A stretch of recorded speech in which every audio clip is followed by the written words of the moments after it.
hello guys and welcome again sa ating live. Ayan. Okay, live na live tayo ngayon sa Facebook guys. And for this video or for this episode ng ating live stream, i-upload ko rin to sa aking Spotify and gusto ko na mag-start ulit live streaming and magawa ng content, mag-upload sa YouTube ng aking mga travel videos at kung ano namang experience dito sa UAE. And ngayon, meron akong nabudol na guest. Ayan. May nabudol akong guest. Actually, isa ito sa mga ka-work ko before and now dito sa UAE. Kasi, siyempre, matagal na rin kaming magkaibigan nitong taong to. And sana maging okay itong live natin para tuloy-tuloy po tayo at sana sa mga susunod nating mga episode dito sa ating live sa Facebook, sa Spotify, ayan, magkakaroon tayo. Actually, this is my second episode ng OFW Diaries kasi gusto ko nang i-continue yung paggawa ng podcast. Ang title niya, OFW Diaries, yung mga experiences dito sa UAE or kahit saan mang mundo na merong OFW. So, this is my second episode na ang guest ko yung aking kaibigan at katrabaho dito sa UAE. Siyempre, mamaya, gawin natin exciting, di ba? Ipapalabas ko siya dito mamaya sa screen, di ba? So, maraming salamat at napagbigyan niya tayo dito sa Facebook at mag-guest kahit walang TF. Di ba? Actually, matagal ko nang ini-encourage to na mag-live kami. Kaso nga lang, hindi ako pinapansin. Lagi na lang late. Ewan ko ba dito sa taong to. Sana sa mga susunod na content natin, masama natin siya. Diba? So, live na live tayo ngayon, guys, sa Facebook. At maraming salamat po. Meron na tayong 2 million viewers, guys. Diba? Galing, may 2 million viewers na tayo. And then, okay guys, handa na ba kayong ipakita natin ang ating guest for tonight? Ayan. Shoutout natin si Jeffrey Credo. Hello sir. Thank you. Tune in ka lang dyan. Usapang OFW ang ating topic ngayong live stream na to. So, guys, pakilala ko na sa inyo. Ito yung aking second episode sa Spotify ng OFW Diary. Siyempre, yung episode 1, which is the pilot episode, is my experience, how I become an OFW, first sa Qatar and then now nagpunta ako ng UAE. Anyways guys, ilang years na rin ako dito, 8 or 9 years na rin ako as OFW. Kung isasama natin yung Qatar, maybe 10 years na akong OFW. So ayun. Jayran Rex, shout out sa'yo. Maraming salamat sa pag-tune in. Shout out, padala ako isang kaha, LM. Ayan. Ayan yung aming Yossi sa Qatar doon. Usong-uso yan. Pero ngayon dito, alam ko meron pa ring LM dito niyan. LM Blue with menthol, yung merong pinipindot para mas maging menthol siya.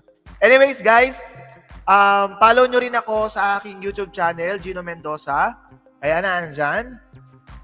Meron din akong IG at Only Gino Mendoza. At syempre, i-follow nyo rin ako sa TikTok, Only Gino Mendoza. Ayan.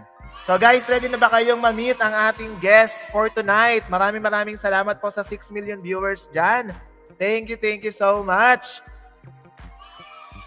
Okay guys, walang patumpik-tumpik pa. Ayan, welcome ko na ang aking guest for tonight, being OFW dito sa UAE, United Arab Emirates. Let's welcome Mr. JM Namuco. Hi guys! Oh my God! Kanina pa ang alaunang naghihintay. Anong oras na ba ngayon sa namin Pilipinas? alauna. Guys, lang kayo ha, mag-like lang kayo, mag-share, mag-heart, ayan. Yan, ang guest natin, OFW Diaries with JM Namuco. JM, bumati ka muna sa mga friends mo dito sa UAE at sa family mo sa Pilipinas.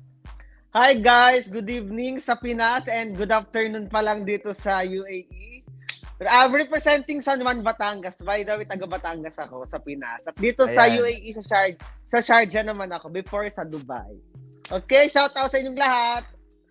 Okay, JM. So, kumusta naman ang buhay-buhay natin? Buti pinagbigyan mo naman ako. Oh, inabala mo yung day off ko actually. Charot lang. Mag-hi ka muna sa 7 million viewers natin. Hi guys, sa 7 milyong nanonood sa amin. Tune in lang kayo. Stay hanggang matapos. 8 million. Hi guys. So, dito sa actually, live natin. Dapat kahapon pa to, di ba? Dapat kahapon. Oo, dapat kahapon. Tulog ka lang. Kahapon. Natulog ako ka ang kasi. tulog. Ako pa ngayon ang tulog, JM. yes. Hindi ko ibibigay ang TF mo. Sana may TF. Okay. So, guys, ang topic namin ngayon na pag-uusapan namin ni JM, syempre, as an OFW, paano ba kami napunta dito? Paano siya napunta dito? Ano ba yung mga experiences niya? And, paano siya naging successful as an OFW dito sa UAE? Successful. Di ba? Pag pala nag-OFW, successful. Kwento mo sa kanila, JM, ano ba yung current job mo ngayon? Kahit hindi mo sabihin yung company. Yung current job mo ngayon. Yung current job ko ngayon is service coordinator siya sa isang automobile company. Service coordinator. Yes. And kawork ko si Gino. Kung alam niyo kasi Gino dalawa. Kung lagi kayong naka-tune in or lagi kayong nag-check ng aking Facebook or ng YouTube or kahit anong mga social media ko, alam niyo kung saan kami nag-work. Hindi lang namin siya pwedeng sabihin dito. Yun lang. Basta automobile siya. So, ilang years ka na nag-work sa company, JM? Kakalipat ko lang 1 year. Kaka 1 year ko lang nung April, actually. Kakalipat ko lang. From retail Kaka 1 year mo pa lang ba? Yes, 1 year ka pa lang ba? Yes, last April 2024? Yes, 2024. April 2024. Kaka 1 year ko pa lang. Ako naman. Inshallah, umabot ng 2 years. Aabot yan. Ako naman, kakatapos ko lang. Mag-ano na ako, 2.5 year na. This coming December, this will be my 3rd year sa company. 12 years? Hindi, 3 years. Sabi mo 12 years. Okay. 12 years ba? Sorry na. Sabi mo 12 years. Ayan. Hi kay Jayran at saka kay Lester Marasigan na nanonood sa atin ngayon. Pinsan ko sa Pilipinas. Hi guys. Hello. So anyways, hello, guys. So kung 1 year ka na nag-work sa company, tapos ako mag 3 years, syempre, kamusta naman yung working environment mo as a service coordinator? Sa ngayon, okay na okay siya unlike before. Okay naman yung last job ko, retail, pero schedule-wise, day-off-wise, masasabi ko napakalaki ng difference. Mas gusto ko yung current job. Ikaw ba naman bigyan ng 2 days off, di ba? Yes, with 2 days off. At isa lang schedule. At isang schedule, hindi roller coaster. Oo, hindi kagaya ng... actually, sabi namin sa inyo, magka-work na kami ni JM before sa isang retail company. Kailan, ano yan? Anong year? 2022 ata? 2021, sorry. 2021 early 2021, yes. 2021. Tapos, during that time, na-transfer ka sa Sharjah. Which is hindi mo na-expect. Pero bago pa yon, bago ka pa nag-work sa retail company kung saan tayo magka-work before. Ano muna yung mga trabaho mo? Before retail, yung nag-start ka dito sa UAE. Kailan ka ba dumating dito? Kailan ka dumating dito? 2018. 2018 ka nag-start, okay? Yes. So, pwede mo ba kaming bigay ng backstory nung nagpunta ka dito sa UAE? Diba? Bago natin ibigay yung mga questions, na ibabato ko sa'yo. Okay. Actually, sabi ko lang siya 2018, pero 2017 siya December 21. 2017. So, consider ko siya as 2018 na lang. Kasi parang 2018 na yun, December 21 na eh. So, kalagitnaan na siya ng 2020 at 2021, mga ganon. No, 2021. December 21, 2017, ako dumating dito. 21. 2017. So, December 21. kalagitnaan ng 2017 and 2018, ganon. So, 1 month na lang, mag-New Year, tapos 2018 na. So sabi ko, tumimik na tanong sa akin, kailangan mo punta 2018 kasi parang 2018 na siya, December 21 na kasi. Parang 9 days na lang, New Year na. So, okay, so kwentuhan mo kami, backstory. Yung una kong work dito is, ang dami ko nang in-applyan. Pero apply ko siya is may mga backer din. Kaso, hindi siya fit sa akin. Kasi ang liit ko pa dati. Ang liit ko sobra. As in, payat. Sobrang payat. Pakita ko yung mga throwback pictures mo. Tuwing pupunta ako sa isang interview, lagi nagugulat sila. Ilang taon na ba daw talaga ako? Ang liit ko. Kasi yung itsura mo noon, mukha kang bata. Oo. Lagi yung tanong sa akin, unang-una laging tanong. Sino daw ba kasama ko? Ba't andito ako? Parang bata pa daw ako. Nag-aaral daw ako. Pero una ko naging work dito. Interviews. Tapos, accidentally, yung ate ko, nakatambay sa baba ng building namin. Hindi niya alam, yung kausap niya is yung owner ng store. Yung para siyang, mga Korean store. Korean shop. Tinanong niya kung hiring. Tapos yun. That time, pinatawag ako, that day din, that night. Pinag-start ako kinaumagahan agad. Korean so, shop siya. Wala ka ng interview? Wala na, tinanong lang kailan ako magjo-join agad.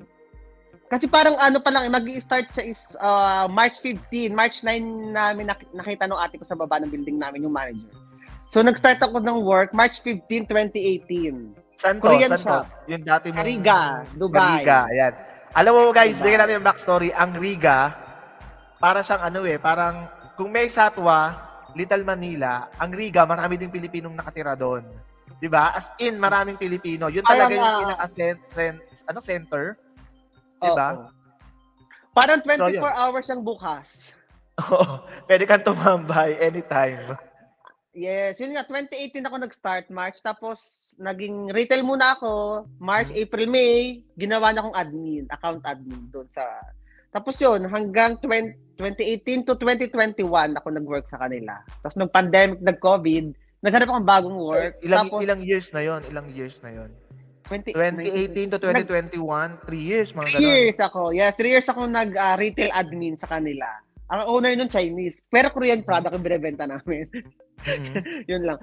After nun, nag-pandemic, so nag-close yung mga malls, di ba? Nag-close yung mga malls, mga establishment. So, yung sahod namin, hindi na siya okay. So, nag-decide ako mag-resign. Okay. Tapos itong yung retail na company na pinagtrabaho, kasi tayo nagkakilala, yun kasi is napaka-stable ng company na yun. Open siya all the time. Nung time na yun, di ba? Kahit hanggang ngayon din naman stable pa rin naman yung company na yun. Oo naman, grabe. Yun nga. Tapos nag-apply ako, yung ate ko kasi doon nag-work. Ni-refer ka ba ng ate mo? Hindi naman daw niya ako ni-refer. Hindi. Pinasa niya lang yung CV ko. Kasi yung hiring na yun is hindi siya in-announce. Kung sino lang may kakilala, pwede niyong ipasa yung CV. Pinasa ng ate ko. Tapos, ayun, nagpunta ako. Tapos, Sharjah ako na-assign. Tinawagan ka ng HR? For interview. Or walk-in interview? Hindi. In-schedule. In-schedule siya. Kasi nung time ko kasi, walang pasa-pasa ng CV. Yung time ko, 2015 ako dumating ng UAE dito sa Dubai. Tagal na. Usong-uso nun yung mga Usong-uso yung mga walk-in interview. Ayan, yung mga walk-in interview. Shoutout muna natin si Anthony Alamo Bagalaksa. Shoutout daw sa lahat. Kay Miss Nery Liamson sa ka-work ko before sa PWU. Kay Ravy Formanes. Shoutout sa inyo dyan na nanonood sa atin. 6 million viewers, maraming salamat po. So, balik tayo. So, nung time na nag-start ako sa UAE na naghanap ng trabaho, usong-uso yung mga walk-in interview. So, nakikita-kita. Marami akong nakikilalang mga kabayan doon. Kahit ibang laki. Yung pupunta kayo sama-sama, mag-iintayan kayo sa metro station. Tapos, nandito ako sa Burjuman, nandito ako sa Riga, nandito ako sa Deira. Kita-kita tayo dito, may pupuntahan tayong interview. May meet so, yun, pasa-pasa lang kami ng mga pasa-pasa lang kami ng mga CV. Tapos hindi pa noon kami marunong gumamit ng metro. Pero since nauna na sila, so syempre alam na nila kami, sama-sama lang sa kanila. Pero ang good thing noon, pag nag-a-apply ka na may mga kasama, kung sino pa yung kasama, siya yung natatanggap. Tama? Yung mga bit-bit lang. Yung bit-bit tama, lang. Di ba? Tama. Yung nakaala, yung may alam ng hiring, siya yung hindi natanggap.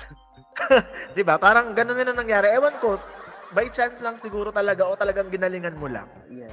Actually, hindi ko naranasan mag-walk-in. Hindi, talagang takot ako mag-walk-in dati. Parang ang swerte ko kasi may mga kapatid na kasi ako dito. Mga yung kapatid, ilan silang naandito? Ilan silang naandito? Lahat kami is, 5 na kami dito. 6. Ngayon, 6. 6 na kayo? 5. Yung 6 sana, yung isa na sa Qatar. Lumipat ng Qatar o galing din dito ng UAE? Galing UAE, lumipat ng Qatar. Babae? Lalaki? Babae. 2019 siya lumipat ng Qatar. Okay. So, dati pa rin talaga, may mga nauna na dito mga kapatid mo, so na-influensyahan ka nila na... Oo, kasi akala ko maganda. Oo, akala ko maraming pera. Bakit hindi ba? Madami, pero kailangan pa lang paghirapan. Siyempre. Ano pala, diba? Akala ko yung dati, pag nag-iintay lang tayo, padala lang, ganyan, akala ko, wait lang, sahod. Yung pala talagang isang beses lang sa sahod. At marami kang mararanasan. Oo, na 2 beses, kinsenas katapusan. Oo, like dito, totoo pala, inintay lang namin yung sahod namin, wait lang. Sabi ko, okay. Na nag-aaral pa kasi ako, no? Tapos, gumraduate. Ako talaga nagsabing gusto ko mag-abroad. Hindi naman yung sila pinapunta. Kasi akala ko, yung, di ba, although maganda naman, pero talaga may hirap talaga pag nasa abroad ka. Pero di ba, JM, may work ka naman sa Pilipinas before? Nakapag-work ka? Mga ilang taon? 2 years din. 2 years. 2015 ako graduate eh. So, tapos, nag-gain ka ng experience ng 2 years, tapos lipad ka na pa UAE. December 2017. Siguro ng mga panahon na hindi pa ganun kahigpit, no? Hindi pa, ano lang. Ang sabi lang sa akin, wala akong kasama ha. At ano lang sige, ganito. I-share mo sa amin yung experience mo nung time na regarding sa pagpupunta ng visa, o tourist visa, sa airport, ganyan. Sige, kinig kami. Actually, napakaswerte ko kasi yung ate ko lahat ang nag-provide. Ang dadaling ko na lang is sarili ko, tsaka passport ko, tsaka ticket. Pero dun sa airport, ewan ko, swerte ko kasi may nag-work. Alam, baka, pwede mo sabihin, may nag-work akong friend doon. Okay. Tapos, hindi niya... Hindi, kahit hindi mo na i-mention yung pangalan niya, i-shoutout mo na lang siya. Shoutout sa kaibigan mo nasa NAIA. Oh, yes. Actually, wala hindi. Ang nag-provide lahat is kapatid ko. Sinend niya sa akin lahat through email. I-print ko lahat. So, ang dinala ko lang is passport ko, yung mga credential ko na may mga US stamp na, may mga red ribbon, gano'n na. Tapos pagpunta ko, actually wala naghatid sa akin. Hindi ako nagpahatid. Ibig sabihin, JM, talaga nung time na nasa Pilipinas ka, plano mo na talagang pumunta rin ng UAE. Oo, kasi ingitero ko. Or wala lang, parang trip mo lang, o gusto ko talagang kunin ng kapatid mo. Hindi, parang gusto ko na trip ko lang kasi pag umuwi kayo sila parang saya, naggaling ako. Tapos yung pala, dito pa talaga mararanasan pala ang buhay. So ibig sabihin, nung nasa abroad na yung mga kapatid mo, nag-aaral ka pa? O pag-graduate ka na? Nag-aaral pa lang ako. First year college. First year college pa lang, nasa abroad na yung mga kapatid mo? Okay. Okay, sige, sir. Go on. Tapos nga, hindi ako nagpahatid. Walang naghatid sa akin. Alam mo, nakakatawa. Hindi ka natakot? Kasi ako nung first time ko nung pupunta ako ng Qatar, natakot ako, parang kinakabahan ako, syempre. Galing pa ako ng agency ha, agency pa ako ha, pakata. Ako walang agency, kukunin lang, visit visa. Okay. Yun nga nangyari, hindi ako nagpahatid. Alam mo ba, naghabal lang ako from Taguig to airport. Naghabal lang ako yung motor. Yung motor, yung angkas ngayon. Ngayon, angkas na. Isang maleta, isang backpack. Yung flight ko noon 1:30 PM. 1:30 PM ako noon eh. Tanghali. Thai Airways ako noon. Thai Airways yung sinakyan ko, yung airlines ko noon. Tapos yun, yung haba ng pila. Tapos nakita ko yung friend ko, doon. Nag-work siya sa airport or grounds? Grounds, okay. Oo. Parang shout out si Julius. Parang si Julius. Okay. Yan, ganon. Tapos, ang haba ng pila. Tapos, nakita niya ako. Tapos, ang ginawa, kinat niya yung line. Tapos, sabi niya sa akin, tumas yung kamay niya, tinawag niya yung immigration. Sabi nung Nasaan siya? Nasa check-in counter? Or nag-work siya sa check-in counter? Or nag-a-assist lang siya sa ground? Nag-a-assist siya sa ground. Sa lahat. Pwede siya dun sa check-in, pwede dun siya sa may immigration. Okay. Parang ganon. Ngayon, ang nangyari, hindi na ako mababa ng pila. Pinadiretso na ako sa check-in, saka nag-imig na agad ako. At sabi niya sa doon, sabi niya, sir, ano kayang kababata ko? Ang tanong lang sa akin, sino pupuntahan mo doon? Sabi ko, kapatid ko po. Sa immigration okay, yan, sa immigration. Tapos Sabi hiningi niya, yung mga documents mo. kinuha, chinek lahat. Tapos, nakapasok, ang tanong lang, sino pupuntahan mo? Sabi ko, kapatid ko po. Sabi niya, magbabakasyon lang po ako. Which is, luckily, nakaharap trabaho dito. Bakasyon lang, tapos biglang naghanap na lang ng work. Parang, ang dali. Sobrang aga kong pumila sa immigration, sobrang matapos. Parang, ang tagal ko sa boarding. Kasi, di ba, kinat ko na yung line eh. Hindi na ako pumila ng madami. Yung first nung... Hindi kasi, ang experience kasi doon sa immigration, syempre marami mga questions. As tourist, di ba? Kailangan currently employed ka, di ba? Kailangan currently employed ka. Sa Pinas. Kasi i-question ka, anong gagawin mo doon? Sinong pupuntahan mo? Anong trabaho mo dito? May pera ka ba? Ganyan-ganyan. Kini-question ka ng mga ganyan? Siguro that time, depende sa immigration officer. Hindi siya, wala sila, ewan ko lang para sa akin, ready naman ako, dala ko IDs ko, may mga payslip naman ako na nag-work ako. Sa akin kasi tinanong lang ko, sino po? Siguro dahil yung document ko is maganda, yung galing sa ate ko, na kaya akong suportahan dito. Kasi, 4 na sila dito nun eh. 4 na silang kapatid ko dito. Okay. Pang-5 ako. Pang-5 Pero ako. nung time na yun, JM, employed ka pa o nag-resign ka na sa company? Nag-resign na ako. Nag-resign na ako. Ayun, yun yung ano. Tapos ayun, nakapasok ka na, that's boarding. Hindi ka kinabahan? First time mo, ikaw lang mag-isa sa aeroplano? Hindi. Ano kasi ako? Or ever since nakapag-travel ka na ba, domestic? Ay, hindi. Paano lang? Mahilig lang ako gumalagala sa Pinas. Pero by land pa lang naman. Wala pa yung by air. Kasi by air. Umalis ako mag-isa.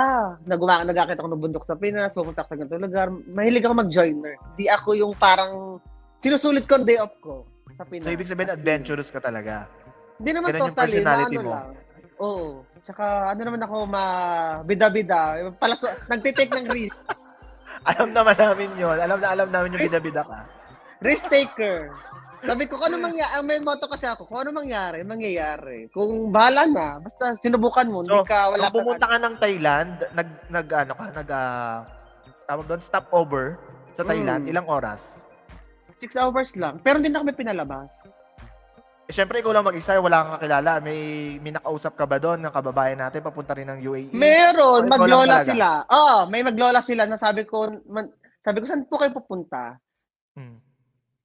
Sabi niya, ano na daw, UAE din. Sumama na lang ako sa kanila. Hindi na sila nagstay sa airport. Parang malapit na agad kami sa lilipatan naming aeroplane. As in, lilipat lang naman din. Hindi naman yung pwedeng mamamasyal pa kayo sa labas ng Thailand. Hindi. As in, sa airport may lang kasi, may number ng times o may duration ng times bago ka makalabas. Kailangan lampas yata ng 7 to 8 hours na stopover bago ka makalabas ng bansa na pag-stopoveran mo. For example, ako, nung first uwi ko from UAE to Philippines, nag-stop over ako ng Singapore. Tapos lumabas ako kasi nga, ang flight ko kinabukasan pa. Which is, parang 12 hours. Which is ganun talaga yung gusto kong gawin kasi meron akong manager before sa Chowking. Shout out kay Sir Renz kung napapanood mo tong aming live. Siya yung pinuntahan ko sa Singapore tapos inikot niya ako ng Singapore. Pero kung 6 hours ka lang sa Thailand, sayang. Kung siguro magpapagawa pa naman sana ako ng ilong. Magpapagawa pa ako ng ilong. Hindi na tuloy.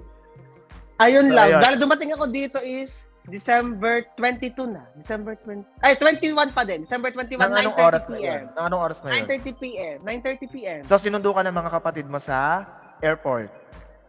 Napakadali. Tapos dala ka sa bahay nila. So, eto na. Nasa bahay. Punta ka na ng bahay. Ito na yung yung moment of truth kung masasyak ka ba o hindi. Anong nangyari? Na-culture shock ako. Kasi pag nagbi-video call kami dati, Pinas to dito, higaan lang naman yung pinapakita, hindi naman nagro-room tour. Pero, una nila ako dinala pagkababa namin ng metro station kasi ang ganda rito sa Dubai. Nag-metro lang din kayo? Oo, kasi pagka Dubai, Dubai airport, alam mo naman, walking ka lang. Maganda sa Dubai, hindi ka naghintay ng matagal. Siguro mga before 10, nasa Dubai, nasa Riga na kami. Ang dali kasi, kunin mo lang luggage mo. Napakadali sa Dubai. Maganda yung airport nila, actually. Saan mo nila ako dinala una? Sa Juice World. Nag-Juice World muna kayo? Nag-Juice World agad. Di ba yun yung parang mandatory selfie? Yung prutas naman. Baka may nakakaalam sa nanonood. Alam ko yun. Yung maraming prutas. Sikat yun dati. Ewan ko ba? Before. May picture ako doon. Nagpa-picture din ako doon. Never ako nagka-picture doon. Ako nagpa-picture ako. Bakit ba? Kasi 'di ba, sikat na sikat siya, pinag-uusapan siya sa social media, tapos ang mm. dami mga art ng mga prutas. Alam ko nasa ano As pa in, ako nun fresh eh. siya. Fresh. Fresh Oo, talaga, fresh. hindi siya Hindi joke. siya ano, Siya artificial. hindi siya artificial Totoo or siyang plastic na prutas. prutas. So sikat na Totoo sikat siya. siya, pero hanggang ngayon meron pa din naman, pero hindi na siya kagaya ng Isa na dati. lang. Sa Riga, isa na lang. Dati dalawa eh. Hindi na Yung, siya kagaya ng kung saan dati, ako, di ba? kung saan ako dinala, nagsarado na. Tapos yung building lang siya.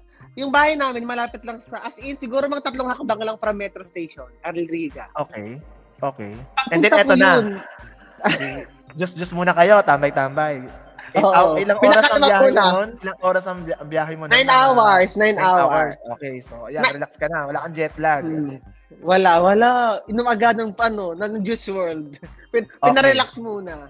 Okay, and then, eto na, dinala ka na sa bahay nyo, sa titirahan mo. Yung time na yon nagre-rent lang sila o inauna nila yung flat? Nagre-rent lang, room. Nagre-rent lang din. Ano yan, magkakasama mga 4 mong kapatid doon sa bahay? Or hiwa-hiwalay din? Yes. Hindi, sama-sama. So lahat sila Dubai ang trabaho?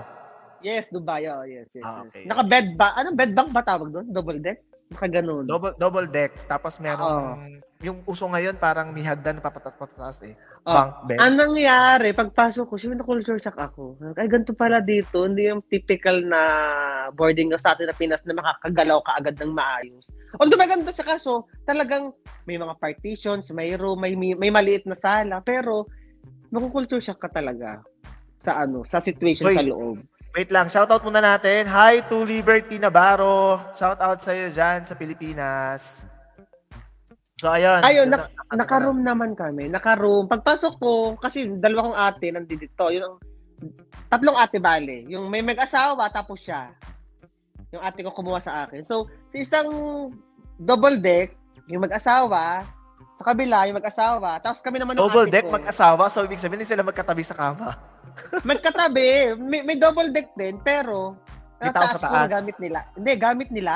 Sa taas, okay. Tapos sa baba sila. Okay. Oo. So, yun yung mga typical na mga partition sa Riga. Okay.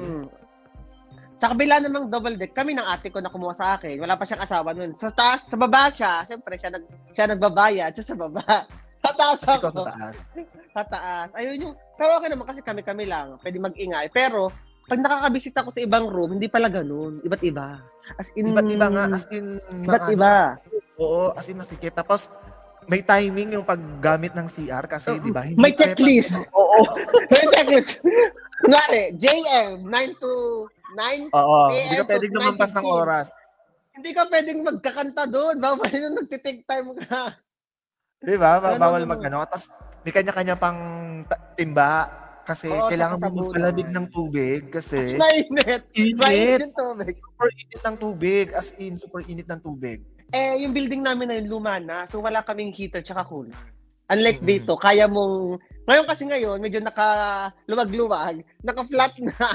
Naka-flat na kaya medyo naka-luwag-luwag. So, sino si Lilibet? May nag-appear. Si Liberty Navarro. Ito, friend ko yan before sa Al-Ain. Yan, sabi niya syukran. Kasi pa-shoutout po. Ayun nga yung nangyari na pati sa may common ba tawag? Common na kitchen? Oo. Isa yung kitchen. Tapos ang dami mong makikitang rice cooker. Ang daming rice cooker. Parang dorm. Siguro mga yun. Ilang room doon? 1. Yun? Siguro mga 6 na room. Kung natatandaan mo pa, JM, saan part sa Riga yung bahay nyo dati? Sa Riga mismo. Dubai, gilid talaga. Saan doon? Yung Orca Building ngayon. Orca Building. Yung Orca Building. Tabi ng metro. Mismong gilid ng Delta. Tabi ng metro mismo. Yung work ko noon, tawid lang, opposite side. As in, tatawid ka lang ng stoplight. Lakad ka lang. Yes, at nalilate pa. Nalilate pa din. Yun yung naging buhay. Ganun talaga. Ganun ang perks ng malapit ang bahay. Malapit ang bahay sa trabaho, tapos nalilate. Nalilate talaga. Tapos, pag late ka na, pwede kang hindi maligo. Maligo ka na lang pag break time muna. Kasi may time na, nakalimutan ka mag-alarm. Late na late. Pag naligo pa ako, sobrang late ko na. Ako yung susi ng store. Hindi ako naligo. Binuksan ko na siya. Tapos, break time ako naligo. Yun yung pinakaano ko ng... Hindi ko naman naranasan yun. Naranasan kong hindi maligo, pumasok ng trabaho, pero nag-toothbrush ako. Nag-toothbrush ako. Pero hindi ako naligo. Nag-toothbrush ako noon. Hindi rin ako naligo, nag-toothbrush. Diba? Yan yung mga perks ng mga OFW. Pag late ka na sa trabaho, walang ligo. Yala. O tsaka dito, pag gutom ka lang kakain, personally, hindi ko nasusunod yung breakfast, lunch, dinner. Pag day off lang siguro. Pero pag may work, ayoko mag-breakfast kasi ako breakfast person. Tawag daw. Hindi ako nag-breakfast kasi. Hindi ako nag-breakfast. Pero ngayon, shoutout muna natin si Cyril Dizon. Shoutout sa'yo. Okay, hi, shout out. Yun lang, kaya ako napunta dito. Yun ang aking adventure, paano ako napunta at ano ako naging work. So, ready ka na ba sa mga hinanda nating mga questions for today's di ba yun? Wala pa yun? Ay, di pa yun. Warm up pa lang yun, JM. Warm up pa lang yun. Okay, sige. Sasagutin ko yan ng buong puso. Okay. Yan. So, eto. Diba, kaunting kwentuhan pa lang, nakaka 30 minutes na tayo, JM, ha? Parang nga abot na alas 10 dito, ha? So, first question natin, ayan. Makikita mo sa screen. Ayan, first question. Just tell me some story about how you started here in UAE. Ayan. Pero medyo nabigyan na natin ng pahapiyaw kanina. Pero ano pa yung pwede mong i-share? Okay. Yun nga, ulting ko, almost 2018 dumating ako dito. Tapos yung hindi naman nag-encourage, nag-volunteer na rin ako pumunta dito.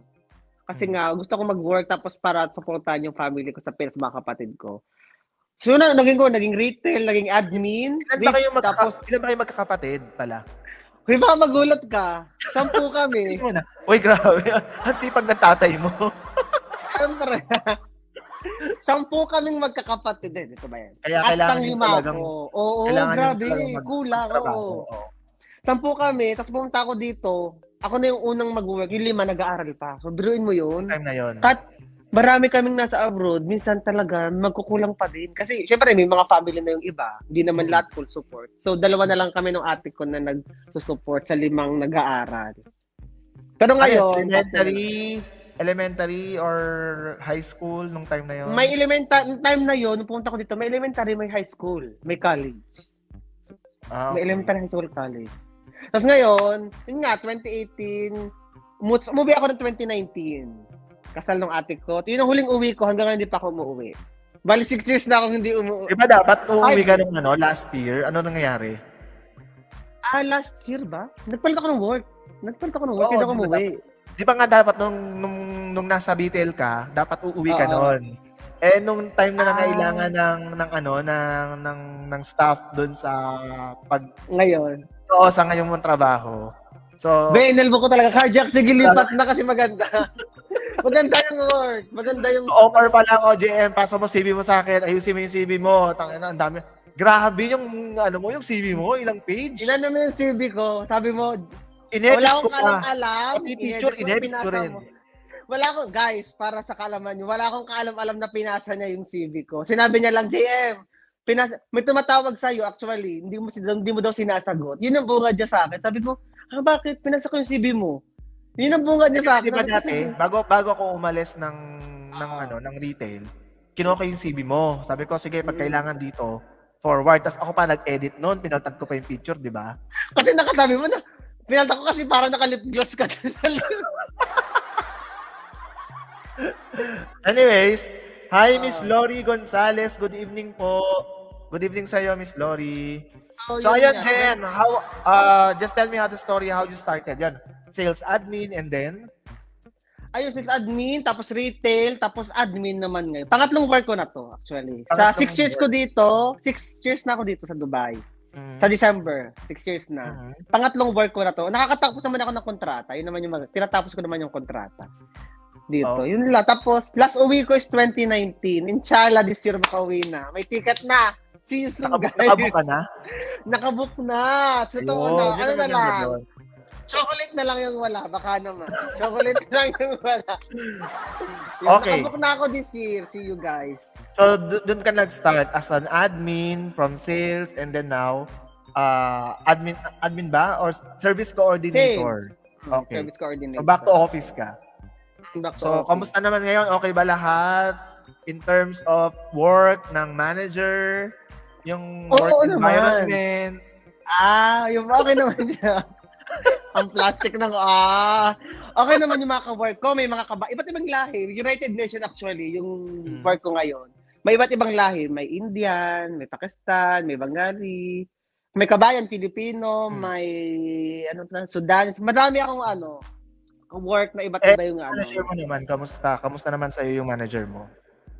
Ay, yung manager ko napakabait. Sobra. Iko-correct ka niya sa office, never niya pa ako nasigawan, never niya pa ako na Pagkasabihan niya ako, pero sa loob ng office niya. Hindi yung sa labas na yun naman talaga dapat. Oo, ganoon naman talaga dapat. Oo, grabe. Siyempre. Kasi naranasan ko before sa past work ko. Kunwari, sa labas niya ako pinagsabi, may mga customer. Yung ba sa work natin before? Sa work natin before or doon sa unang mong trabaho? Sa work natin before. Kasi hindi naman ako pasaway nung time natin. Ikaw lang akong pasaway. Ako pasaway kasi ako. Sabi ko nga sa'yo, bida-bida kasi pasaway ka tapos. Tapos yun lang, maganda. Maka-work ko okay naman sila. Tapos, work timing maganda, day off maganda. Yun lang. Sa ngayon, gusto ko yung work ko sa ngayon. Pero kung bahala na. Pero sa ngayon, nag-enjoy ako sa work ko. Kasi bago. From dati kasi sa retail, pang bata yung binebenta ko. Ngayon, as in pang adult siya. As in for mga sasakyan. Kasi nasa service ka. Guys, para po malaman po kung ano pong trabaho ni JM, nasa service center siya ng isang automotive company. So mostly siya yung scheduling ba ng mga magpapagawa ng actually lahat.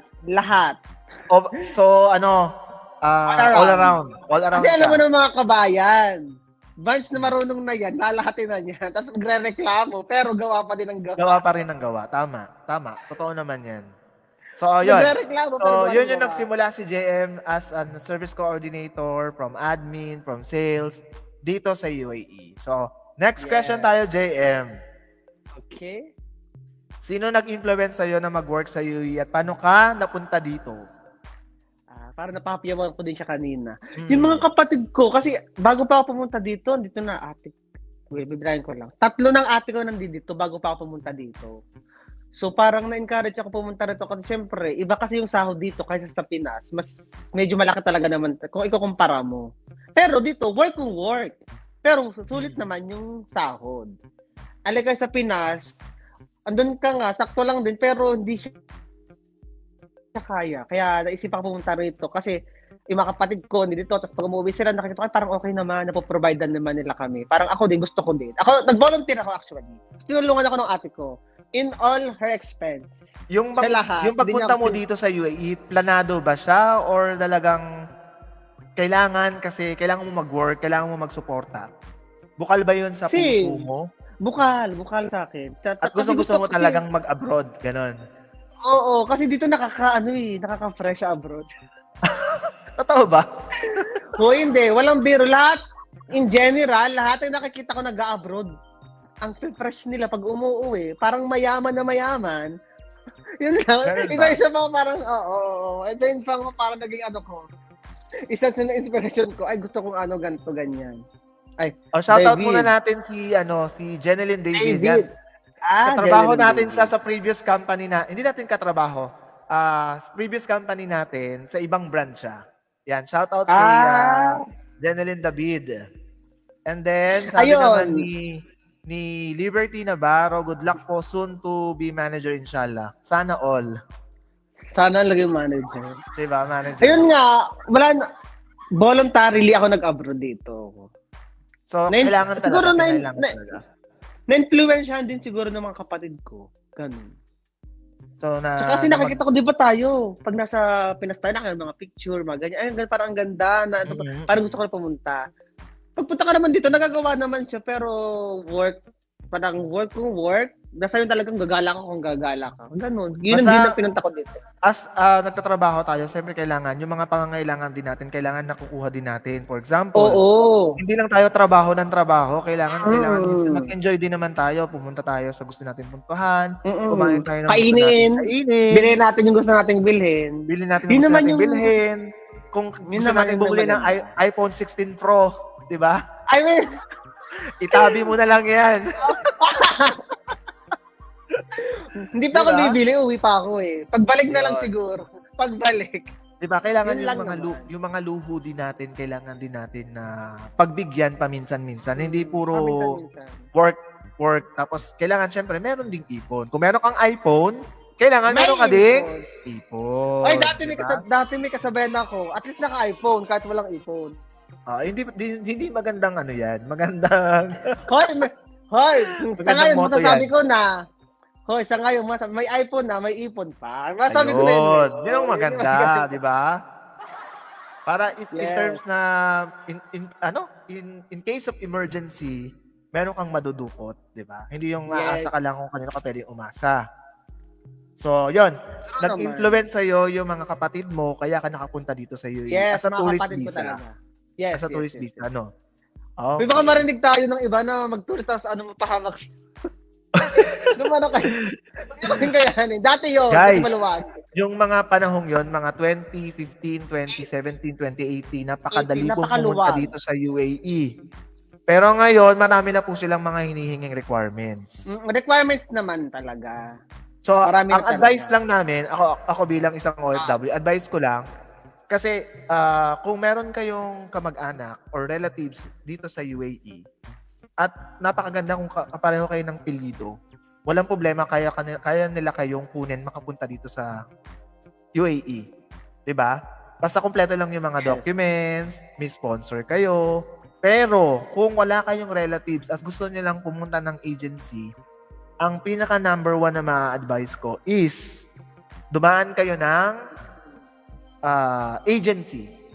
Mag-apply kayo sa agency sa Pilipinas. Marami namang mga agency dyan na kumukuha ng mga employee or mga staff papunta dito Direct hire, papunta dito. Sa Dubai. Kung gusto nyo UAE. Kung may UAE, iba't ibang country, pwedeng Saudi, pwedeng Qatar, pwedeng ibang bansa. Diba? Kahit anong bansa. Doon kayo pupunta or sa mga licensed na recruitment agency. Yan sa mga kailangan nyong malaman. So, yun yung dalawang Ikaw ba, G? way. Ikaw, Gino, nag-agency ka ba sa Qatar or UAE or nagpunta ka lang dito as tourist visa din? Malalaman mo yan sa first episode ko sa Spotify. Kukwento ko ng lahat. Okay. Hindi, sige, sabihin ko na sa'yo. Nag-agency ako sa Pilipinas papunta ng Doha, Qatar, and then nag-tourist visa ako dito sa UAE para makapunta dito sa Dubai.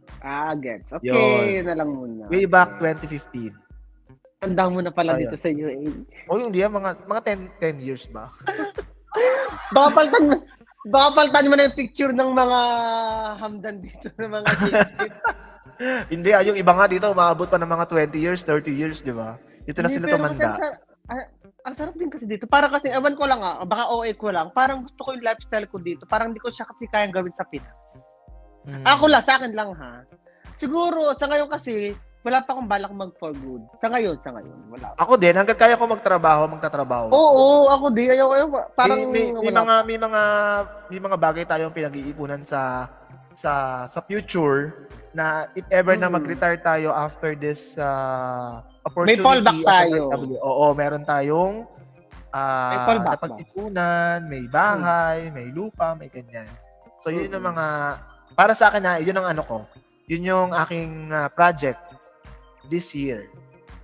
Okay. Next question, JM. In terms of house accommodation, do you have any struggle? Pang-ilang bahay mo na ba yan? Wait lang. Ang dami kong beses lumipat. Siguro lagpas 5 beses na ako lumipat ng bahay. So, usapang partition tayo ngayon o usapang flat? Oo. Partition muna sa Dubai. Nakailang partition ako sa Dubai.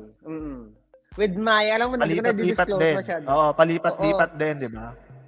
Kasi syempre, hindi naman lahat mag-stay ka dun sa area na yon. Kasi minsan, hindi natin masasabi. Minsan, meron tayo makakaaway. Minsan na ayaw mo na lang mag-stay kasi ang dumi-dumi, ang dami mga... Basta maraming nangyayari. Di ba? In terms naman, dito sa tanong mo, in terms of house accommodation, do you have syempre, meron. Syempre, pag sa isang flat kasi, hindi siya yung parang sa'yo lang lahat yun. O kumpihan mo lang yung either bed space ka doon or room or partition. Tatlo. Parang tama ba? Tatlo yun? Room, partition, tsaka bed space. Ako naman, naranasan ko pa lang is partition. Hindi siya yung room na malaki. Para sunod siya sa room. Hindi ka ba Kami nag-bed nung, space? Yung may kasama ka hindi sa pa. kwarto na double deck Wala. kayo tapos hindi mo sila kakilala. Ako Hindi. naranasan yun. Family- Ganun yung una kong tinirhan sa Dubai, sa Satwa. Tapos, Ay, nagsatwa ka talaga. Okay. oo, nagsatwa talaga ako. Iba yung experience ko sa Satwa. As in, hindi namin pinapatay yung ilaw kasi ang daming surot. Ang daming bed bugs.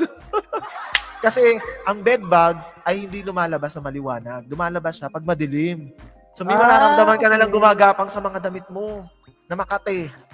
Actually naman, ewan ko, siguro dahil sa nilipatan namin sa mga bahay, hindi pa ako naka-experience ng surot sa bed. Kasi ang ginagawa ko kasi, takot daw kasi ang surot sa mabango. Ganun ba? Adi, kailangan mabaho ka? Hindi. Hindi takot daw sila sa mabango. Tsaka, maniniwala ka, yung room namin na yun, yung partition room na yun, yung kabilang bed, may surot, pero yung bed ko wala. Pero isa kami ng room. Ayaw niya pumunta sa bed ko. Hindi ko alam kung bakit. Hindi sila napunta sa akin. Lagi lang sila dun sa isang area na yun. May usapang surot tayo tuloy. Ang ginagawa ko kasi, Hindi kasi isa yan sa mga struggle natin sa sa bahay. Kasi yun talaga. dito naman hindi ka makakuha talaga ng bahay lalo na kung baguhan ka. May experience mo talaga yung mga surut-surut na yan. O depende na lang kung ang titirahan mo, kunyari kinuha ka ng family mo or ng kaya nangyari sa'yo, na meron agad na malinis sila sa bahay, wala kang kasamang ibang tao, pamilya lang kayo, paano kung iba't ibang tao ang nakakasama mo? Naranasan ko yun. Ganun ako nagsimula. Naranasan ko din yun, pero hindi ko sila kasama sa room. Sa flat lang. Tapos yung paggamit ng room kusina. Yung lang doon. Oo. Yung sa kusina, paunahan kasi yung gas stove, 4 lang naman yun, di ba? Ang struggle talaga doon, yung pagluluto, una-unahan. Hintayin mo siya matapos. Kasi kung ayaw mong sumabay sa kanya, hintayin mo siyang matapos. Pero kung talagang gusto mo nang magluto at kailangan mo na kasi may oras na sinusunod, di ba? Paano ka sasabay sa kanya? Paano ka sasabay? Na-experience namin, ginamit niya lahat ng kalan. Parang nag-buffet. Ano sa kanya? Sorry. Siya lang yung may kalan? Schedule niya talaga yun? Hindi, walang schedule sa sa kusina. Kusinong mauna. Bakit sa flat mo na tinirahan, may schedule ang kusina? Hindi, kasi syempre kung parang sa amin kasi pakisamahan. Magluluto ako. Yun nga. Sige, ikaw muna magluto. After mo matapos, ako naman ang susunod. Pero nga, parang sasabay ako sa yung magluto, sabay sa nagluluto. Pero hindi naman kagaya na nangyari sa iyo na ginamit o inoccupy niya yung buong gas stove. Kasi hindi na kasi yung ibang kaldero. Maghihintay ka talaga. Magpapapansin ka sa gilid. Maghintay, maggayat-gayatan ka doon para ikaw din sunod.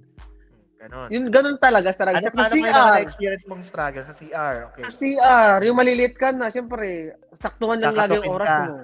Diba yun nga yung number 1, kaya na sinabi natin kanina, may schedule sa pagligo, kailangan maximum 15 minutes lang. Kasi may susunod na maliligo. Kaya hindi, tsaka yung bilang ka lang kasi ang oras natin, minuto talaga mahalaga sa atin. Pero 5 minutes na tulog na konti, mamaya-maya. Kasi pag sinabi natin 5:30 gising ko, kasi 5:40 sundo mo, 10 minutes gagalaw ka. Paano pag may naliligo pa doon? Yun talaga yung magiging struggle mo. I-shout out natin si Sherlyn. Paano mo nakikita? Paano mo siya nakita? Lumababa. Ha? Lumabas? Shout out natin si Sherlyn. Sherlyn, hello everyone. Ayan. Si Jay ang aking nabudol ngayon para maging guest sa aking OFW Diaries. Ang TF nito is milk tea. Mabait kasi ako. Pag nakita kami papamilikin. So ano pa yung mga struggle natin? Ayun yung, lang. Yung maingay na ka-roommate.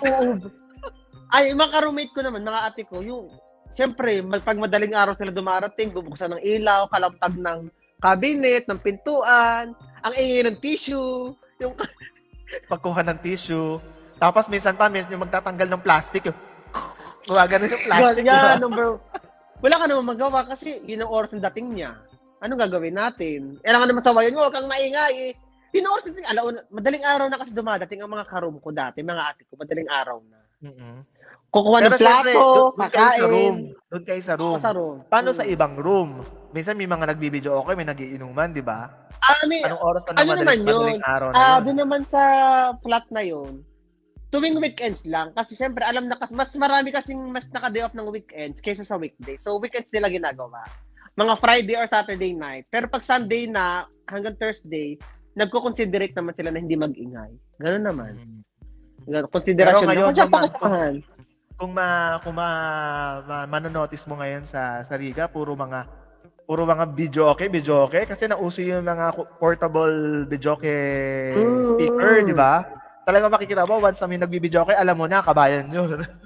Tsaka iba na ngayon, iba na as in sa Dubai, as in iba na nag-evolve na talaga lahat. As in, hindi ko, ngayon ata napakadalang na ng bed space. Mostly naka-room na o partition. Parang ngayon na nakikita sa mga friends ko, sa mga kakilala ko, mostly hindi na sila nagbe-bed space kasi madalang na ang flat na nagbe-bed space yata. Ang alam ko lang sa ngayon na. Yun pero kasi lang. uso na nga kasi ngayon yung parang parang low nasa type? taas. Low bed. Oo, sa ilalim mga gamit mo, tapos may hagdan sa gilid papunta sa taas. Doon ka matutulog. Tapos ano mo na yung kisame, abot mo na yung kisame. Hindi ka pwedeng tumayo. May kwento ako. Naranasan ko ito sa Dubai. As in, ito yung kisame na sa harap ko. Kasi naka-lock type. At pag may partner ka, wala kayong magagawa.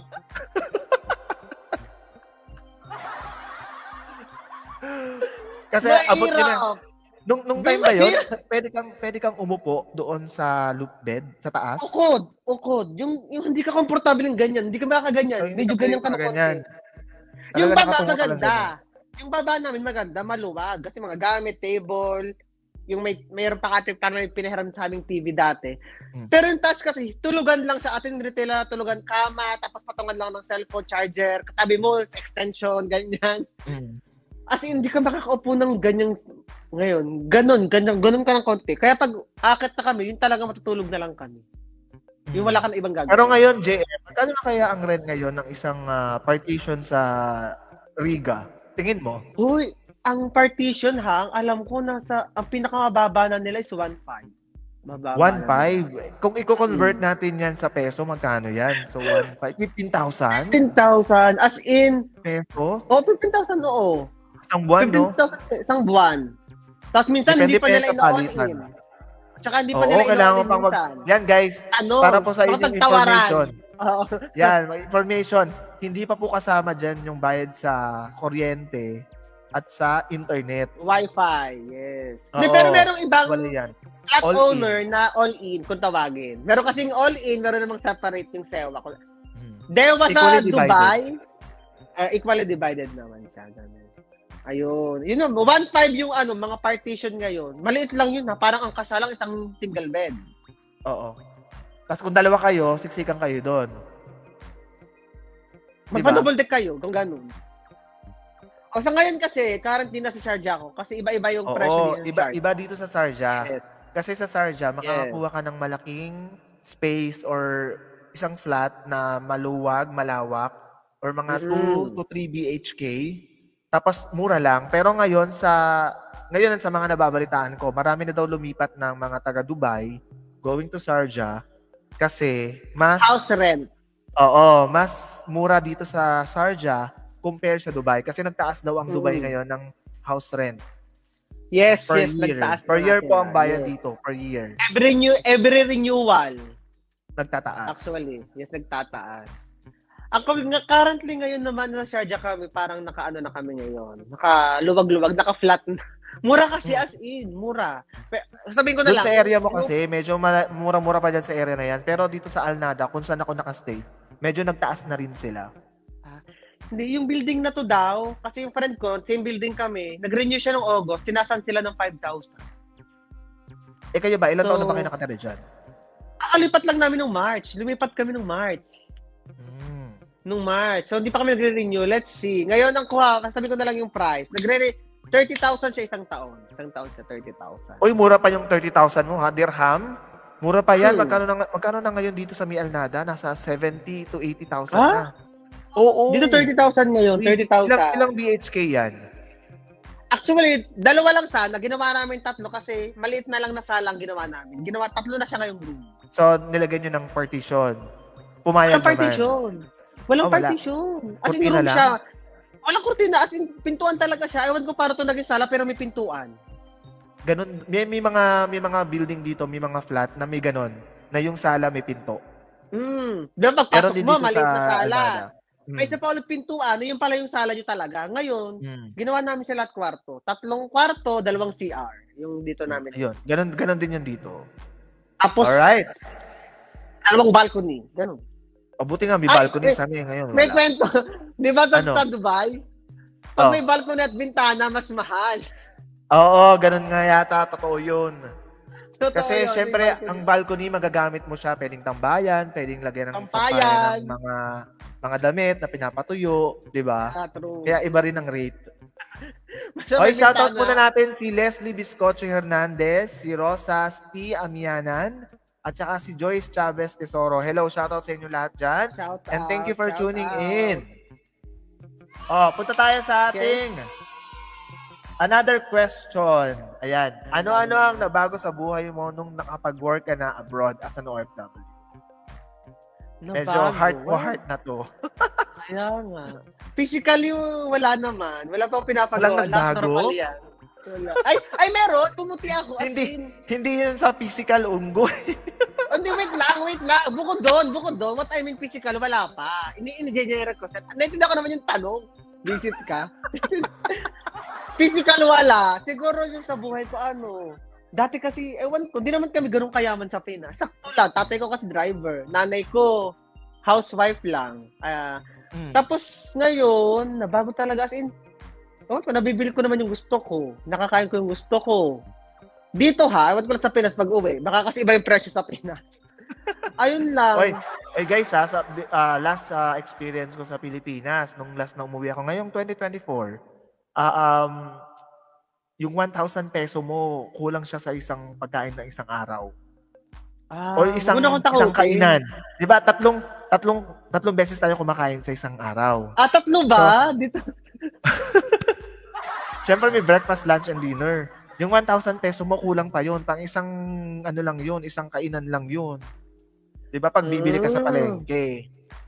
So, tinatakot mo naman ako pag-uwi ko ngayon this year. Kailangan mo talagang may dala ka. Marami kang dalang dirhams. Yun lang naman, yung nabago lang. So, wala naman nabago. Yun lang. Ano yung mga nabili mo? Ano yung na ano mo sa Pilipinas? Nakabili ka ba ng kasi TV? Nagpapaaral kasi ako. Ng sofa? Ng entertainment showcase? Mga ganun. Ako na yung, toko-toko kasi kami, ako yung bayad sa bill sa Pinas. May pinapaaral, may taka-toka din ako magpaaral. Ganun kasi kami sa amin. Toka-toka. Nakatoka ako sa bill sa bahay, tsaka may pinapaaral. Ganun lang. Tapos, mga kapatid ko pag minanghihingi. Nagpa-renovate ka naman ng bahay, mga ganyan. Hindi naman totally. Dati pa yun, way back nung bago-bago pa, nagpakisame, nagpa-tiles, nagpa-pintura. Ikaw ang gumastos? Hindi ako lahat. Hindi ako. Sharing kami. Sana all. Sharing, hindi kami. Sharing kami, hindi ko naman kaya. Siyempre dati nung bago-bago dito, hindi naman agad ganun kalaki yung sahod mo agad. Ang mahal pa ng bahay dito, di ba? Halos Dubai ako. Parang halos kahati ng sahod dati, binabayad ng bahay. Ang mahal kasi ng bahay talaga dito. So ngayon nakakapag-provide ka na. Hindi kagaya ng dati na yung kinikita natin dati sa trabaho natin sa Pilipinas, hindi ganun sapat, parang hindi sapat. Kaya maraming nag-a-abroad. Yung kita mo sa Pinas is pang sarili mo lang talaga. As in. Nung dati. Ngayon, kung magkatrabaho ka ngayon sa Pilipinas, tingin mo? Ay, hindi ko alam. Hindi ko pa nakikita ko, nag-Starbucks sila, mga ganyan. O nga, parang hindi sila struggle. Restaurant, di ba? Di ba, hindi mo makikita mo yung mga kaibigan mo na nakakapag-Starbucks, nakakapag-restaurant. Di ba? Tapos tayo dito, ulam natin, ganito, ganyan. Hindi kasi choice naman natin. Kasi parang, nasa isip ko kasi, wala na kasi akong gustong kainin. Dumating ka sa ganung punto na, wala akong gustong kainin. Parang, di ako sabik sa mga pagkain. Ako nga, sa ngayon na nararamdaman. Minsan ba naiisip mo na parang, parang gusto kong kumain ng sardinas na ginisa sa pechay? Mga ganun. Oo. Hindi sardinas. Tuyo talaga. Hindi sa parang tuyo talaga. As in, tuyo, tapos suka lang at kanin. Kalas na. Ganun kaya lang. nga, minsan nga, di ba? Parang minsan napakasimple lang na nasawa ka na sa karne kasi lagi tayong manok. Karne. Pork. Manok, diba? Pork, beef. Yeah. Ganun lang naman eh. Yung nabibili ko kami pork dito, guys. Hindi kamot Middle East to. Baboy. yes, meron. Yung mga on the go lang, halimbawa, ginisang corned beef, yung mga ganun. Yung mga natin na pagkain. Pero hindi kasi na ako ngayon sabik. Hindi ako sabik sa mga pagkain. Lalo siguro pag umuwi ako ng Pinas, hindi ako ganun kasabik sa mga pagkain. Hindi. Hindi, maano mo yan, ma-experience mo yan kasi, di ba, may mga times na may gusto kang kainin. Ay, siguro sabi ko lagi Lomi. Kasi di ba Batangas ako, taga Batangas. Ay, oo, gusto ko rin. Yan yung yung last uwi ko, hindi ko natikman. Hindi ako nakapunta ng Lipa ulit or ng Tanawan kasi doon kami kumakain. Napakalapit mo na? Santo Tomas. Ang pinuntahan ko, yung bagong bukas na SM Santo Tomas. Pinuntahan ko yun. Malapit ka ba doon? Nabanggit mo, yung Santo Tomas, nabanggit mo din. Doon kasi kami kumakain pag nagsusundo or umuwi sa, Rose and Cherry yata yun, restaurant. Hindi mo nakikita sa may Santo Tomas? Hindi. Doon, mostly, restaurant siya na doon mostly pag mga umuwi daw ng abroad at nagsusundo, doon kumakain, doon dumadaan. Iba ako, San Juan Batangas ako, hindi ako Santo Tomas. Iba yung Santo Tomas tsaka San Juan Batangas. Malayo ka pa ba sa Santo Tomas? Mga 1 hour biyahe. So, ang layo pa pala. So, ibig sabihin, kung pupunta ka ng SM Santo Tomas, may SM pa ba sa inyo? O anong pinakamalapit na SM sa inyo? SM Lipa? SM Lipa. Yun na yung mapupuntahan mo bago ka tumating ng SM Santo Tomas? Oo, lalagpasan ko pa siya. SM So, Batangas. dalawa lang SM sa inyo? May malapit na SM sa amin. SM Lipa, SM Batangas, SM Lucena. Okay. Tapos merong SM Santo Tomas. Bago, hindi ko pa napuntahan yun. Napuntahan ko na SM Batangas, SM Lipa, Robinson.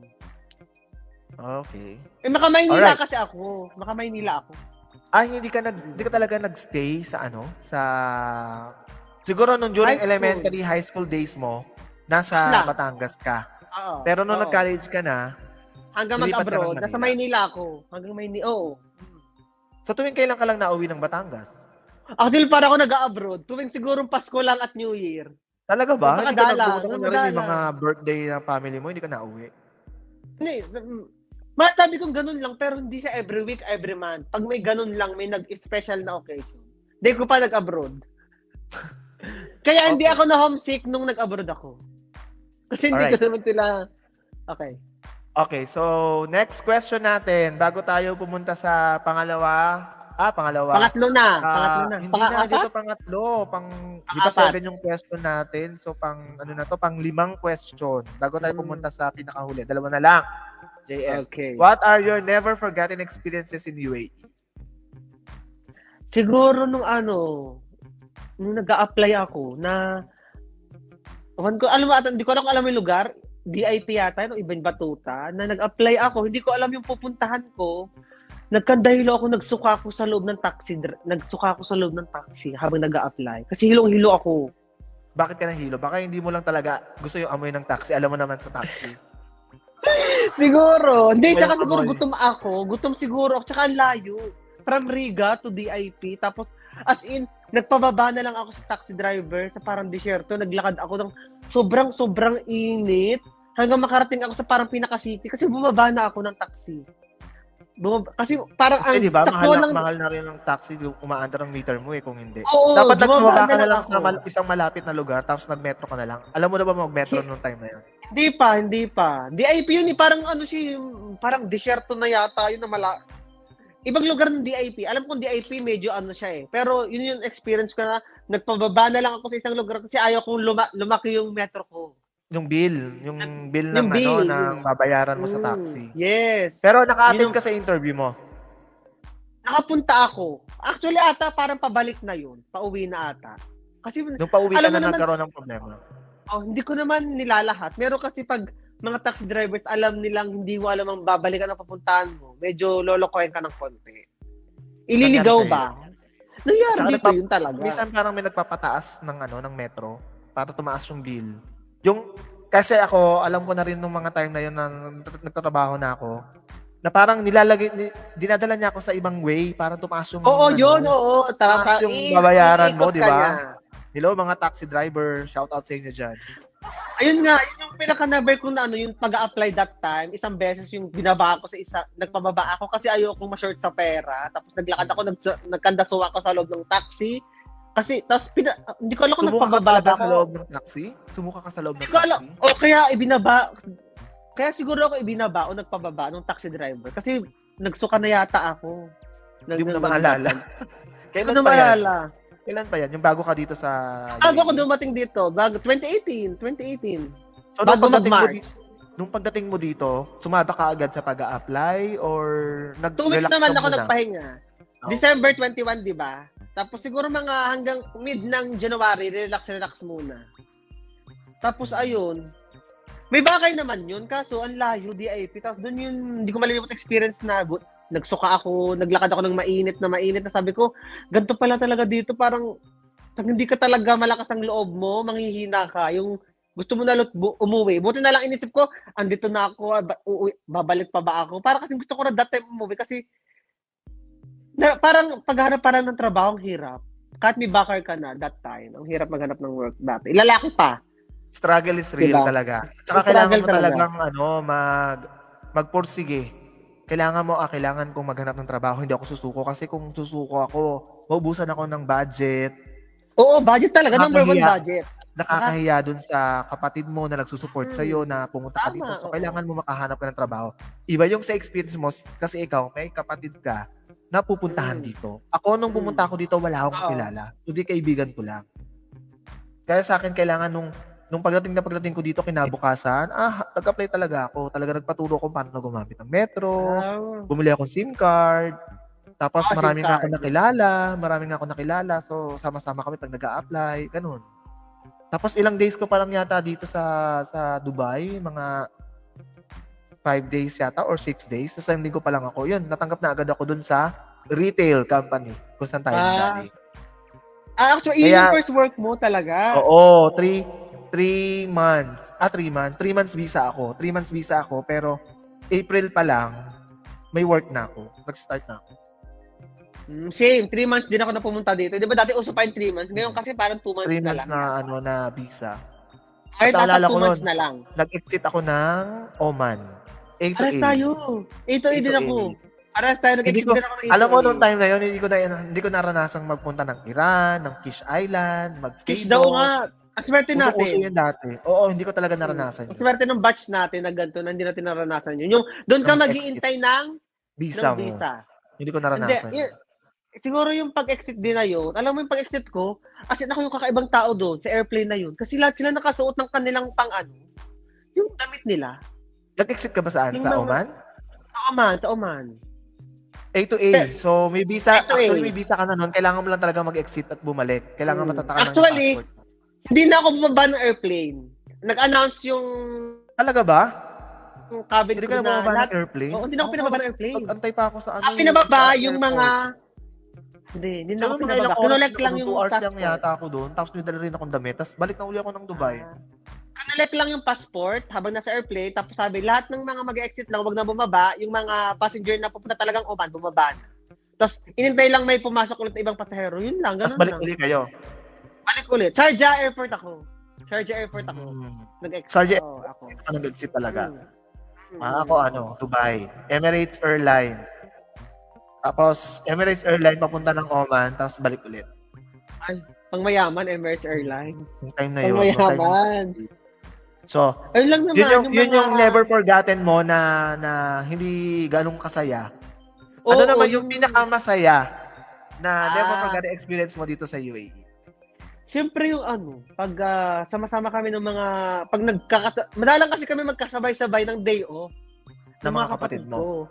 Oo, kasi retail, pag gano'n talaga sinusulit namin na magkakasama kasi. Yun ang di ba magkakasama kami lumalabas, kakain. Ano yung mga banding nyo? Kasi minsan nakikita ko mga post mo sa Instagram o kaya sa Facebook camping. Nagka-camping kami. Napumunta kami ng mga, nagka-camping talaga mostly talaga. Nagdadagat, nagka-crabbing. Yun yung mga masasaya ko nagka-crabbing. First time ko pa lang nag-crabbing dito sa Ajman. First time. Pero wala kami masyadong nakuha kasi maliliit lang yung mga nahuli ko ng mga kami madami, as in ganyan. As in gaganyan yung malaki. Hindi ko pa na-experience. Maliliit lang yung time namin. Hahabulin mo siya sa dagat kasi ang babaw hanggang tuhod lang yung tubig. Yun lang talaga, masasaya experience ko. Talagang naglulutahan sila, di ba? Ang galing. Tsaka pusit. Kaya ako manghuli ng pusit. Tumatalon-talon, tapos as in pag nagkaroon ng pusit. Saan yan? Saang lugar? Umalquin yata? Umalquin? Umalquin? Okay. Umalquin. Umalquin. Tapos, siguro naghihintay lang ako ngayon ng medyo lumamig-lamig ng konti kasi medyo ngayon. Kaya nga, baka naman. Mainit-init process. Hindi mo nakakaalam. Sa mga di po nakakaalam, si Gino po ay may sasakyan. Owner po. May sasakyan na ako. Ayan. Yes. So, nag-aral ako ng driving, then kumuha ako ng sasakyan. Dahil lang po sa company namin. Ano? Meron pala kasang experience na hindi malilimutan. Nung naligaw po kami ni Gino.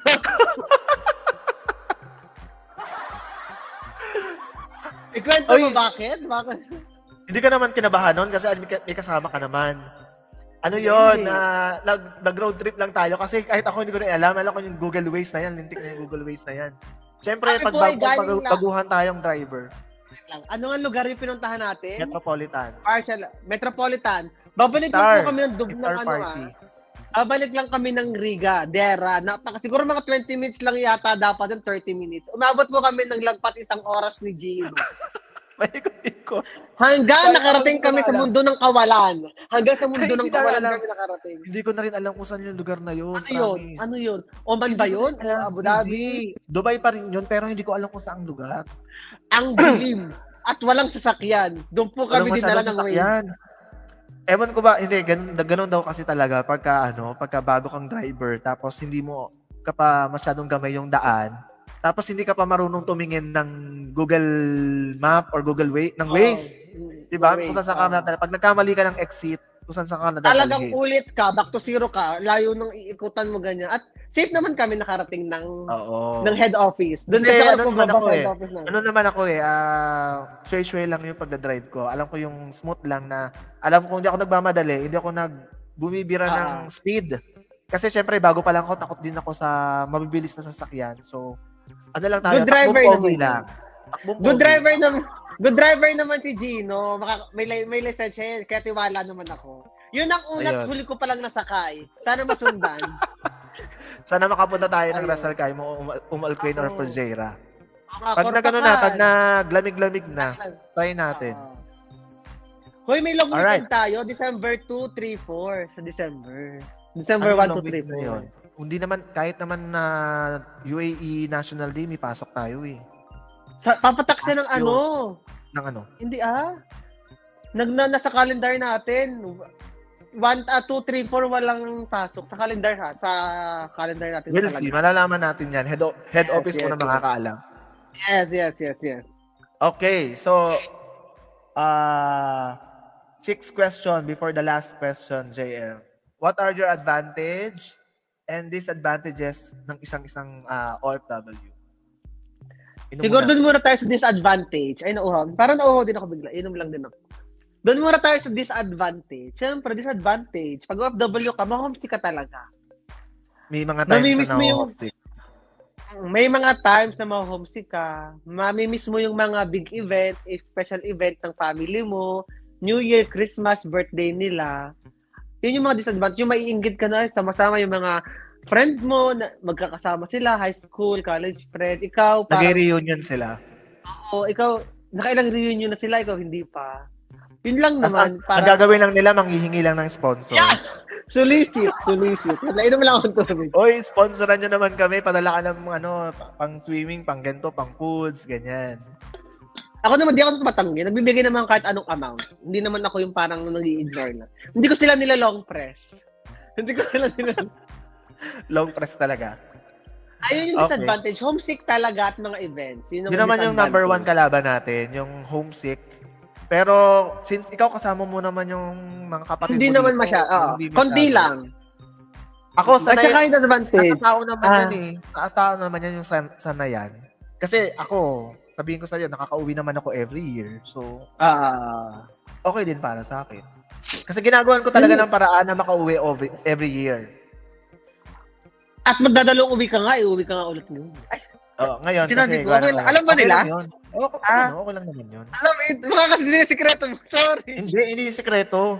Alam na rin yun ng office, nakabook na rin ng ticket ko. Ano ka ba? Okay. Akala ko kasi hindi alam sa Pinas. Sa Pinas, bakit tinutukoy ko? Alam nila. Alam nila na mag-Christmas na sa New Year sa Pilipinas. Same. See you. Kailangan ko rin ihanda ang aking dirhams. Yeah. Yes. Diba? Yes. Hindi na ako naka-dirhams. Naka-peso na siya. Nakapeso na yung akin. Ipadala mo na agad. Baka mawala pa. So, ano naman yung advantage?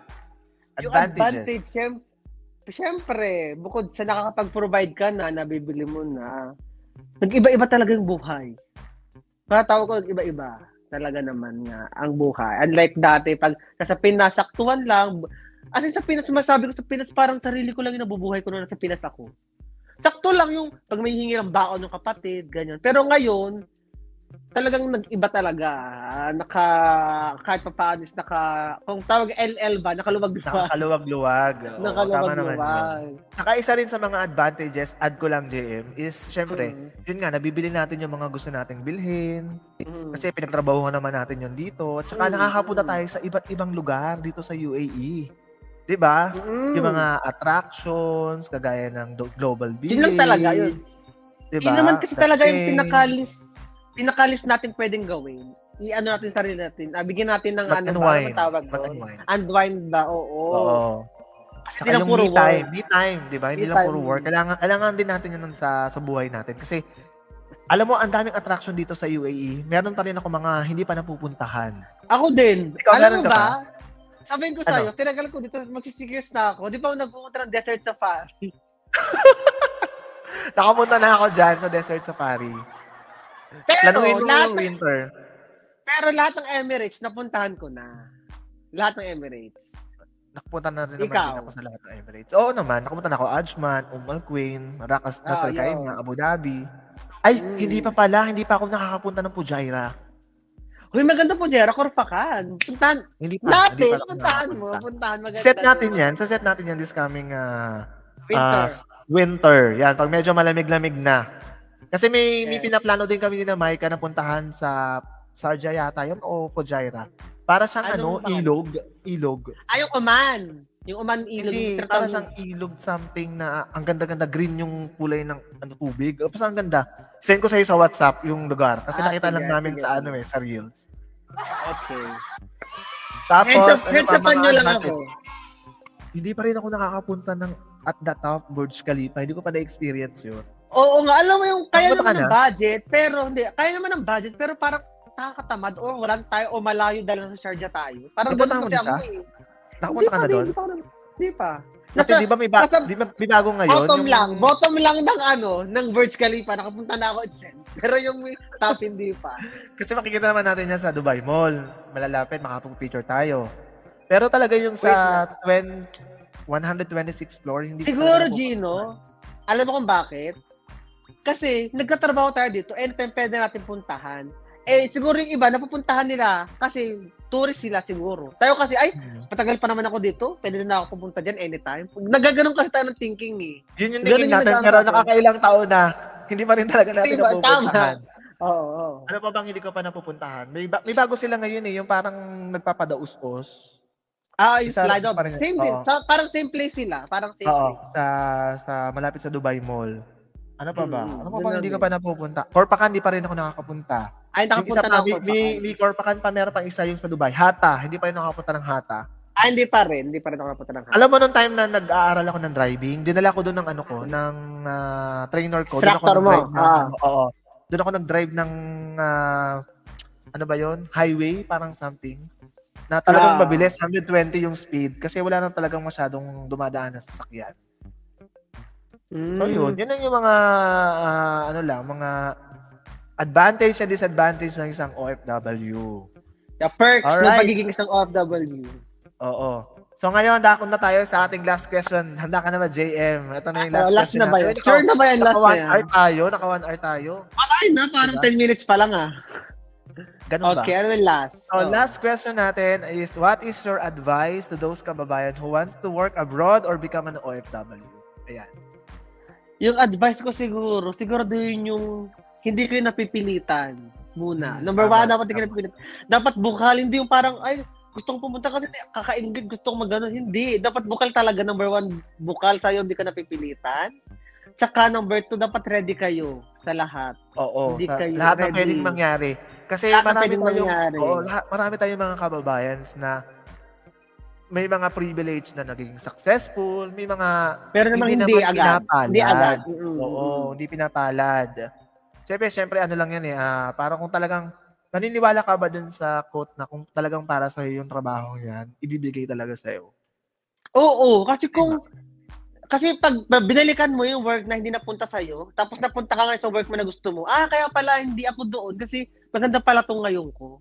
Sa Parang future. ganun. Parang pine-prepare ka lang niya for the future. Diba? Mm. So yun, ano pa mga advice mo? Saka dapat matibay yung loob mo talaga. Matibay sa homesick, dapat marunong ka makisama. Tama, Marunong number ka 1 din yan, mag-adjust. nakisama. Kasi hindi lang Marunong naman mga Pilipino ang kasama mo dito. Iba't ibang lahi, international na lahi. May Indians, may Pakistani, may Bangladesh, may Nepal, mostly ganyan, di ba? May mga puti, may Arabic. Yun talaga. Diba? Dapat marunong ka makasama, mag-adjust, saka respect ba. Pero dapat marunong ka din mag-fight back. Huwag ka naman masyadong papa-upin na. Dapat marunong ka mag-fight back. Yun lang naman. Kasi saka mga nangyayari din kasi yan sa loob ng isang company, di ba? Siyempre pag alam nila, pag mga Pilipino. At saka mostly ngayon, may mga employer din na ang gusto mga kabayan ang kukunin nilang mga empleyado. Oo. Isa na yan sa mga advantage nating mga Pinoy, di ba? Kahit hindi mo trabaho, gagawin mo. Magreklamo ka ng reklamo. Gagawin mo pa rin. Panereklamo, pero ginagawa. Yun lang naman. Tsaka ano pa ba? Pagdating mo din, pag-work ka na, mag-ipon ka talaga agad. What I mean, para sa kasi naranasan ko ilang taon na ako. Lately na ako talaga nag-isip, ganito pala dapat. Dapat pala maaga ako nagsimula. Hindi yung parang, nagano kasi ako na, you only live once. Yung parang, ano bang gagawin ko sa pera ko? Ba't ko pa iipon? Gusto kong gasto. Anong gagawin ako? Parang, ngayon pala talaga dapat, mag-start ka agad mag-ipon pagdating mo. Mag-ipon talaga. Or kung may trabaho ka, kahit magkano, di ba? Itabi mo lang or hindi mo kunin sa sa account mo kasi hindi naman natin masasabi na isang araw biglang may mangyayaring ganito. Hindi mo wala din nangyari ng pandemic. Yung nangyari ng pandemic, di ba? Meron kasing company hindi nagpasahod. Pag no work, no pay. O saan ka agad kukuha nun? Pero very thankful tayo nung time na yon na nag-pandemic. Kahit hindi tayo nagwo-work, pinasahod tayo ng previous company natin. Kumpleto pa rin yung sahod. Walang bawas. Pero may ibang mga company na kalahati lang yung binibigay. Oo, no work, no pay. So, napaka-privilege pa rin natin, napaka-swerte natin ng mga time na yun. So, paano pa yung mga advice mo pa? Meron ka pa mga advices bago tayo mag-end ng ating live? Yung advice mo, pag nandito ka na, pag OFW ka na, mag-enjoy mo lang talaga lagi. Mag-enjoy, life balance work. Yan. Kailangan yan. Wag yung puro trabaho, mag-ano ka din, mag-enjoy ka. Hindi naman tipong halos every week ka mag-enjoy. Life balance ba? Ganun lang. Pag sinama ka ng tropa mo, hindi pa pwedeng ikaw lagi ang lahat ng gagastos. Diba? Kailangan ambag-ambag kayo, hindi pa pwedeng, ito, ganyan. Hindi. Tsaka din, alam mo na sa pakaramdaman yun, hindi naman yung pakaramdaman ba? Kung siya bumili nito, nagsine, nagyaya. Kung nag-share, bumili ng ticket, ikaw sa pagkain. Kung nagbayad siya ng taxi papunta, pauwi ikaw, parang gano'n. Yung magkukusa naman. Hindi yung ipaparinig mo pa, ikaw naman magbayad ng ganyan, kasi ganyan. Oo. Diba? So, yun ayun. naman ang ma-advise ko. Maging matatag. Maging wise. Maging mag-ipon. Pag naging OFW na, maging madiskarte. Ganun lang. Tama. Kung kailangan mag-ipon para sa future, gawin natin yan. Kasi hindi naman sa buong buhay natin nasa abroad tayo. Oo naman. May mga time na magre-retire tayo, mapapagod din tayo. So, saan ba tayo uuwi? Kasi dito naman sa Middle East, hindi naman pang buong buhay mo na dito kay. Oo. Saka wala namang permanent residency dito. Hindi gaya ng ibang bansa na pwede ka mag-permanent residency. 'Di ba? So, uuwi ka pa rin ng Pinas. Pag nag-retire ka na. Saka, number 1 talaga, dapat malakas ang iyong loob. Hindi mahina. Talo kapag nanghina ka. Yun talaga pinaka-advice ko. Dapat malakas yung loob mo sa lahat ng bagay. Matatag ka, matibay ka. Dapat full equip ka. Hindi yung pwedeng hindi mo magagawa yung gagawin mo sa Pinas dito. Iba yung work ethics dito, iba yung work timings dito. Dapat talaga is matibay ka talaga. At saka isa pati sa mga advantages na nagkatrabaho ka sa ibang bansa. Kahit hindi mo trabaho, alam mo yung hindi yung tinapos mo, 'di ba? Yes. Tapos ang trabaho mo, Lahat dito. Ko, 'di ba? Oo. Kagaya ko, ako graduate ako ng information technology, mostly computers dapat. Pero ano yung position ko ngayon? Nag-sales ako. Ngayon, ang trabaho ko marketing. Executive. 'Di ba? Marketing executive. So, hindi kaya nga talaga marunong kang mag-explore, aralin mo kung ano yung trabaho mo. 'Di ba? Tsaka dito naman sa abroad, walang pinipili. Girl, boy, bakla, boy, bingot ka man, walang kamay mo, pilay ka man. As long as kaya mo magtrabaho, capable ka, qualified ka. Dito talaga ko nakita na, hindi ko naman inano yung Pinas, pero dito, maliit ka man, kulang man yung isa mong kamay, pilantod ka man maglakad, as in, nag-work sila dito ng fairly, as in.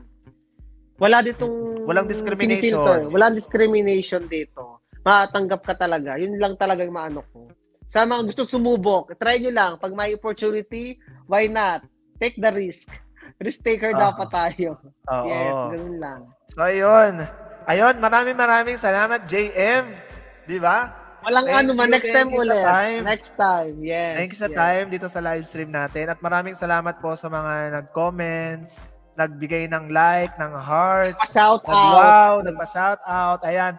Siyempre, yung ating isa sa mga katrabaho natin before, si Sherlane. Ayan, shout out sa iyo, Sherlane. Salamat sa pagbisita.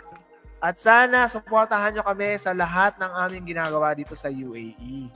Diba? Yes, si JM, promote mo na yung mga account mo dyan, social media mo para i-follow ka nila. Siyempre sa Facebook, gusto nyo JM Namuko. Tapos sa TikTok, it's JM, ITS, JM. Tapos sa Instagram, same, it's JM. Yun lang naman. Ano nangyari sa Captain? Ano nangyari sa Captain Pogi? Pinaltan mo na?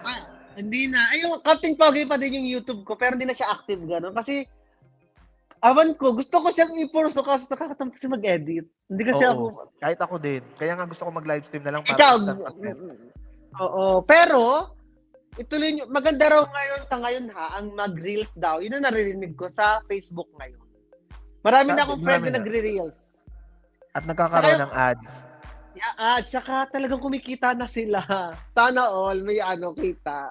Kaysa kaysa sa TikTok. Ang TikTok, puro mga brand endorsement lang, mostly. Brand endorsement. Nakapag-brand endorsement ako once.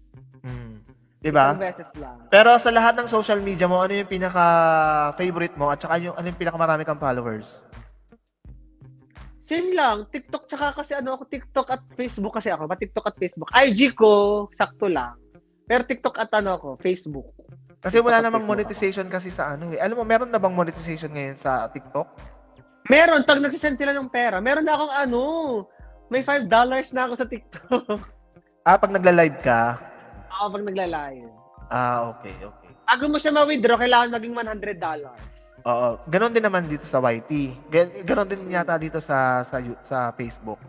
So, ayun guys. Maraming salamat po. Inabot na tayo ng 1 hour and 30 minutes. Thank you so much, JM, sa time. Welcome. Most welcome palagi. Thank you so much sa time. Sana pag uli kita dito, kwentuhan ulit tayo dito sa kaya mag-content ka. Mag-collab tayo. Sure. Sana marami pa tayong maimbitahan para mag-share ng kanilang OFW experience. Yes, meron yan. Ng sulok ng mundo.